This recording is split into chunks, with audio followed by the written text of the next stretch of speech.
Diharapkan meringankan beban warga saat ini, Kapolres Sukabumi Kota AKBP SY Zainil Abidin menyalurkan langsung bantuan sosial berupa paket sembako kepada warga yang berada di sekitaran Polsek Cikole. Usai memimpin apel di Mako Polsek Jajaran, Zainal langsung bergegas menyambangi kediaman warga masyarakat yang hendak diberikan bantuan tersebut. Tak kurang dari puluhan paket sembako disalurkan kepada warga yang membutuhkan dalam kegiatan kali ini. Didampingi Kapolsek Cikole AKBP NR Subarna beserta jajarannya, Zainal menyusuri setiap rumah yang menjadi target sasaran penerima bantuan dalam kegiatan tersebut. Selain kepada masyarakat, bantuan juga diberikan kepada para tenaga lepas harian yang bekerja di lingkungan Polsek Cikole.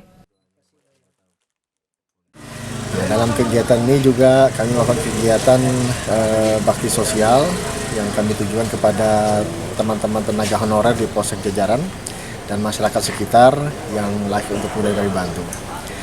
Untuk kegiatan ini kami lakukan bertujuan untuk memberikan motivasi dan semangat kerja bagi seluruh anggota bahwa kita mendapatkan amanah besar dari negara ini untuk kemudian bisa meraih kembali kepercayaan publik terhadap anggota terhadap Polri untuk peningkatan tingkat kepercayaannya. Nah, kemudian yang kedua kami ingin membangun soliditas internal karena itu bukan suatu hal yang sangat dibutuhkan dalam rangka pelaksanaan tugas kami ke depan yang mana tantangannya semakin hari semakin berat.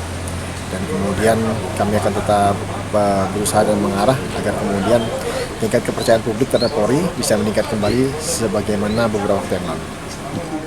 Dari Kota Sukabumi, Sofyan Zulfikar melaporkan untuk Dinamika.